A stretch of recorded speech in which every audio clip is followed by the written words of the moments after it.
Hanta virus ఎలుకల విసర్జితాలు ఎండిపోయి గాలిలో కలిసిపోయినప్పుడు ఆ గాలి పీల్చే వారికి సోకే వైరస్. క్రూజ్ షిప్ లో మరణాలకు కారణం ఇదేనా? అట్లాంటిక్ మహాసముద్రంలో ఒక క్రూజ్ షిప్ లో హాంటా వైరస్ వ్యాపించిందని అనుమానాల తర్వాత అందులో ప్రయాణిస్తున్న 3 మరణించినట్టుగా ప్రపంచ ఆరోగ్య సంస్థ ప్రకటించింది. మరణించిన వారిలో డచ్ దంపతులతో పాటు జర్మనీకి చెందిన ఒకరు ఉన్నారని MV నౌకను నడుపుతున్న ఓషన్ వైడ్ ఎక్స్పెడిషన్ సంస్థ తెలిపింది. ప్రస్తుతం ఇద్దరికి హాంటా వైరస్ సోకినట్లుగా నిర్ధారణ కాగా అందులో చనిపోయిన డచ్ మహిళ కూడా ఉన్నారు. మిగిలిన ఇద్దరి మరణాల కారణాలపై విచారణ జరుగుతుంది.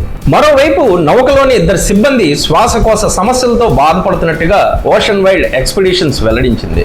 షిప్ అర్జెంటీనా నుంచి కేప్ వర్డ్ వెళ్తున్న సమయంలో ఈ ఘటన వెలుగులోకి వచ్చింది. హాంటా వైరస్ అనేది ఎలుకల ద్వారా వ్యాపించే వైరస్ సమూహం.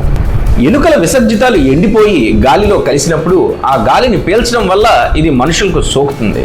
ఎలుకల మూత్రం, లాలాజల, మల విసర్జితాల నుంచి వైరస్ గాలిలోకి చేరుతుందని అమెరికాకు చెందిన centres for disease control and prevention వివరించింది.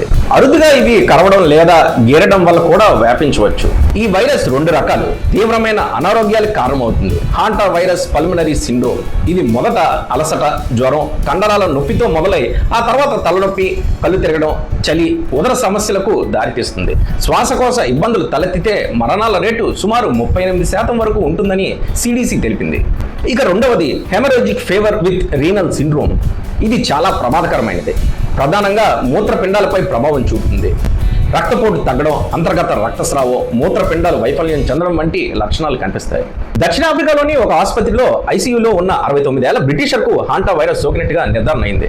అలాగే సెయింట్ హెలీనాలో నౌక దిగిన తర్వాత మరణించిన డచ్ మహిళతో కూడా ఈ వైరస్ ఉన్నట్టుగా గుర్తించారు.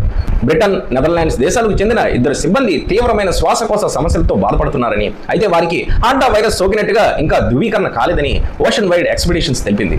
వారిలో ఒకరికి స్వల్పంగా, మరొకరికి తీవ్రంగా లక్షణాలు ఉన్నాయని, ఇద్దరికి తక్షణ వైద్య సహాయం అవసరమని పేర్కొంది. ప్రస్తుతం 23 దేశాలకు చెందిన 149 మంది ప్రయాణికులు ఈ క్రూజ్ షిప్ కేప్ వర్డ్ తీరంలో ఉంది.